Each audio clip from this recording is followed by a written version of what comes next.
সুনির্দিষ্ট একটা time frame সামনে এসেছে। আমরা বলেছি না, আমাদের দলের পক্ষ থেকে 2 বছর মেয়াদ, এই পরিভাষাটাকেই আমরা স্বাগত জানিয়েছি, সহমত পোষণ করেছি এই জায়গায়।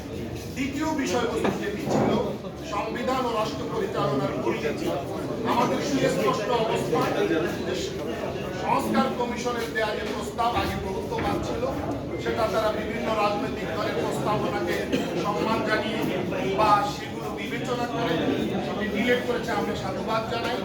এখন সাম্য, মানবিক মর্যাদা, সামাজিক সুবিচার এবং গণতন্ত্র, এই 4টি বিষয়কে তারা রাখার পক্ষে যে প্রস্তাব দিয়েছে আমরা একমত। তবে আমাদের সুস্পষ্ট বক্তব্য যে এখানে কিছুতেই আগেরগুলো থাকতে পারবে না, অর্থাৎ পার্টিকুলারলি ধর্মনিরপেক্ষতা যেটা, এই জায়গাটাতে আমরা খুব শক্ত অবস্থান নিয়েছি যে কেন এই শব্দটি রাখা দরকার। এটা তো একটা মতবাদকে বোঝায়। আমাদের যেই সকল রাজনৈতিক বন্ধুরা বলতে চান যে ধর্মনিরপেক্ষতা মানে ধর্মহীনতা নয়, আমরা এই জায়গায় তাদের বক্তব্যকে সম্মান দিয়ে বলতে চাই যে এই ব্যাখ্যারই দরকার।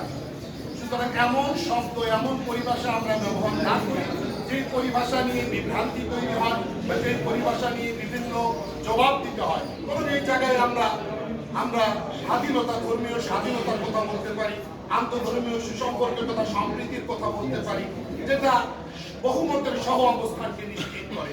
এই জন্য ধর্মনিরপেক্ষতা এই যে মূলনীতিতে এই জায়গাটাতে আমরা আপত্তি করেছি, আগের জায়গাগুলোকে বাদ দিয়ে নতুন ভাবে আমরা মূলনীতি হিসেবে প্রস্তাবিত এই জায়গাগুলো, যেগুলোতে আরো প্রস্তাবনা আসতে পারে, সেগুলোকে বিবেচনা করা এক জায়গায় আমরা একমত হবো। আশা করছি আলোচনা চলছে।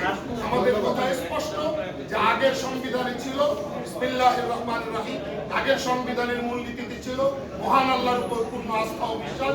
এটিকে অবশ্যই যুক্ত করতে হবে, অবশ্যই রাখতে হবে। এটা মুসলমানদের 90-95% মানুষের সেন্টিমেন্ট যে এই জিনিসটা আগের মতোই পুনর্বহাল হোক, পুনরায় এটা প্রতিস্থাপিত হোক। এই জায়গাটাতে আমরা আশা করছি যে ইনশাআল্লাহ পারবো। আমরা সামনেও বিতর্ক এবং সংলাপে অংশ নিব, আলোচনা চলতে থাকবে। সবাইকে ধন্যবাদ।